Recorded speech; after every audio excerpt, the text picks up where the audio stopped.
Hello and welcome to the Cameo Show. I'm your host, Cameo. Today we're talking about overwhelm. Overwhelm is a feeling that we can all relate to. And what's interesting about overwhelm is that it doesn't look the same from one person to the next. What could be catastrophically overwhelming for someone could be a piece of cake for the next person.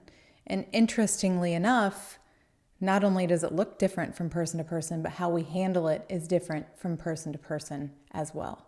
So I want to first start by saying that if you feel overwhelmed by something in your life, whether it's a never-ending to-do list or a well of emotion, I feel you, and I'm sorry that you're experiencing that.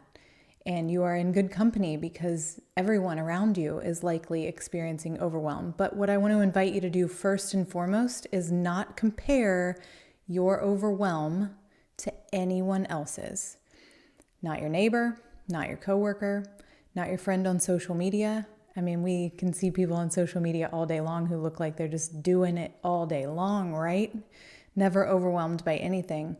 But we don't really know what's going on behind the scenes. So drop that comparison first and foremost. If you're overwhelmed by the fact that the kids are getting ready to go back to school, or maybe you're overwhelmed by the fact that the kids aren't back to school yet.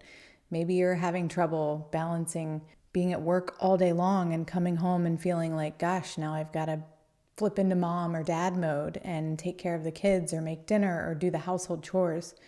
Maybe you're dealing with something emotional that just feels like it's way too much and you can't catch your breath. All feelings of overwhelm that people experience in varying degrees. So drop the comparison and allow yourself to just recognize what these feelings are as they come up. Now, I'm no expert on how to handle overwhelm by any means, because I get overwhelmed and sometimes I lash out. I get overwhelmed and sometimes I shut down. I get overwhelmed and sometimes I handle it like I am Superwoman. So it just depends on where I'm at and what's happening, because it's different all the time. I like to say, be where your feet are. It brings me back into the moment where I can say, okay, this is what it feels like to feel X, whatever I'm feeling in that moment. This is what it feels like to feel exhausted and pulled in a million different directions. This is what it feels like to feel frustrated that I have a toddler yanking on me who won't let me have a second to even go to the bathroom. When you can recognize what you're feeling in the moment, you kind of cut yourself some slack and realize like, oh, I'm human and I have feelings. And you can detach yourself from those feelings, which in my opinion has been very helpful for me to be able to be like, I am not all of this. I do all of these things, but I am not all of these things. They do not define me.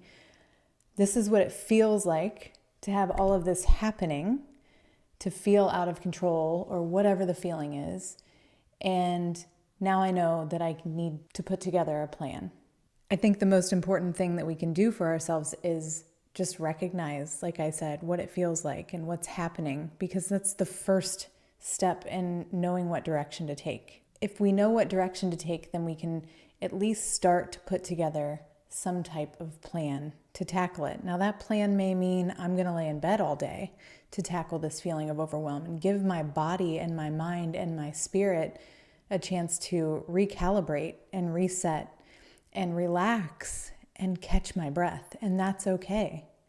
But it also might mean that you find yourself looking at the big picture and then breaking that down into small action items that you can take to alleviate some overwhelm, because you feel like you're able to understand what needs to be done to make progress.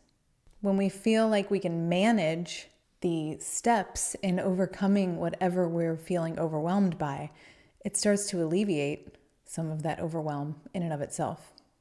The other part of overwhelm is that you learn how to prioritize. So when I know what I'm overwhelmed by, what are all of these things, if I can get really clear on where needs my attention, not only can I see the bigger picture, break it into small action steps and feel better about approaching this overwhelm, but I can also make sure that the part of me that needs me the most, or the person that needs me the most, or the thing that needs me the most is getting my attention. Everything else can wait. And that helps me feel like I have things wrapped back under control. So if you feel like I am never enough because I am not able to show up for my family in the way that I want to because work's pulling on me, or I'm not able to show up at work because I'm late because I have to drop my kids off and run them everywhere. Like, it's a lot. Life is a lot. If you're feeling that way, get really granular on where your priorities are. And then the next step of that in prioritizing is also be open to asking for help. I am not great at this. I never have been. But as I've gotten better at it, whether it's been through hiring employees through my business, or delegating chores or jobs to my kids, or just simply asking my husband for some support emotionally if I'm feeling extra stressed out or grieving something, delegating some of that job, quote unquote, we'll call it a job, delegating some of that makes you feel like you're not alone. And just simply feeling like you're not alone can sometimes be enough, or at least a very big step in the right direction to helping you feel less overwhelmed and less like it's all on your shoulders and less like you can't handle it all. Now, along with that is learning to say no to things that aren't important. So learning to say no to the things that maybe take up a lot of your time or maybe seem important or things that you should do. Being able to really understand what those are for you and confidently say, no, this doesn't fit for me right now. No, not at this time. No, thank you.